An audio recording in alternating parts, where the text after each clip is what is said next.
शील प्रभुपाद की जय, गुरु महाराज की जय।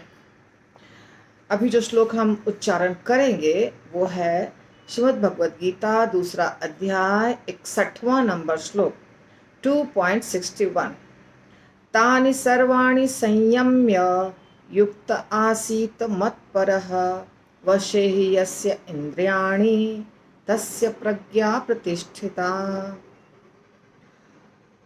तानि उन इंद्रियों को सर्वाणि समस्त संयम्य वश में करके युक्त लगा हुआ आसीत स्थित होना चाहिए मत्परः मुझ में वशे पूर्णतया वश में ही निश्चय ही यस्य जिसकी इंद्रियाणि इंद्रियां तस्य उसकी प्रज्ञा चेतना प्रतिष्ठिता स्थिर जो इंद्रियों को पूर्णतया वश में रखते हुए इंद्रिय संयमन करता है और अपनी चेतना को मुझ में स्थिर कर देता है वह मनुष्य स्थिर बुद्धि कहलाता है।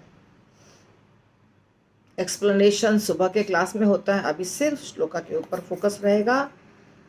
तानि सर्वाणि संयम्य, यहाँ पे रुकना है थोड़ा सा। उसके बाद युक्त आसीत मत्परः, लाइन कंप्लीट।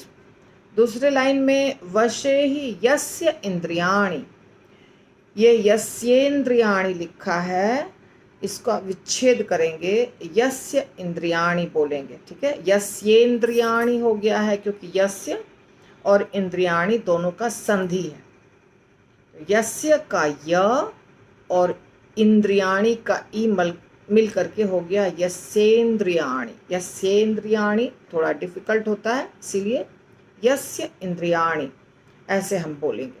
और इंद्रियाणि के बाद फिर से छोटा पॉज, रुकना। तस्य प्रज्ञा प्रतिष्ठिता, किसी भी श्लोक में 3 बार रुकते हैं।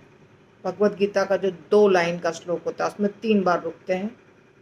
पहले लाइन में 1 बार बीच में रुकते हैं, यानी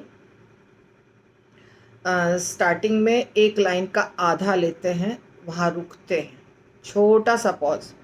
उसके बाद वो लाइन कंप्लीट होने के बाद रुकते हैं, फिर दूसरे लाइन में फिर आधा लेकर रुकते हैं और फिर श्लोका कंप्लीट होने के बाद रुकते हैं। यानी कुल मिला के 3 बार रुकते हैं, चौथी बार कंप्लीट हो जाता है श्लोक। यही है 2 लाइन के श्लोक का नियम। जहाँ 4 लाइन होता है वहाँ थोड़ा सा डिफरेंट होता है। तो मैं आपको फिर से पढ़ के सुनाती हूँ। तानि सर्वाणि संयम्य युक्त आसीत मत्परः वशे हि यस्य इंद्रियाणि तस्य प्रज्ञा प्रतिष्ठिता। ठीक है, जिसकी इंद्रियां वश में है उसी को क्या कहते हैं? स्थिर बुद्धि वाला व्यक्ति। बस सिंपल भाषा में, वशे ही यस्य इंद्रियाणि तस्य प्रज्ञा प्रतिष्ठिता। तो अर्जुन ने बहुत सारे प्रश्न किए थे, उसमें ये भी प्रश्न था स्थिर बुद्धि वाला व्यक्ति किसको कहते हैं। तो इंद्रियां वश में होनी चाहिए, सबसे इम्पोर्टेंट है। ओके, तो अब हम इसका प्रैक्टिस करेंगे।